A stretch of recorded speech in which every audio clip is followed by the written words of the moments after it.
Kita derma kepada masjid beli kapet. Bila pakai 10 tahun, orang beli kapet lain pula. Kita dapat pahala lagi tak? Kalau kapet sudah ditukar. Tak dapat dah. Okey.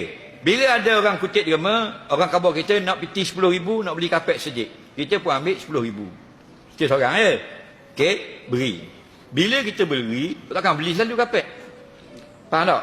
Masa kita beri tu 10 kali ganda dah pahala situ. Nah, kerana paling kurang Allah ganda pahala kita 10 kali sampai 700. Paling kopeh kalau mau derma seria ialah 10 ya. Kalau 10,000 100,000 dah situ. Dah lepas tu duit baru sampai di AJK. Bila pula orang pasang? Bulan depan baru pasang. Bila pasang boleh pula pahala. Lepas tu bila boleh pahala, nanti orang masuk. Tiap kali orang masuk masjid, boleh pahala. 4 orang masuk, 4 pahala. 4,000 orang masuk, 4,000 pahala. 10 tahun, kaya tak lagi? Kaya dah.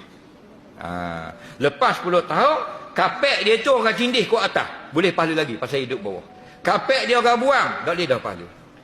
Dah padam lagi 10 tahun, dia kaya dah. Dia pun beri lagi sumbangan, biar kapek dia ada pula. Tu cara dia. Faham?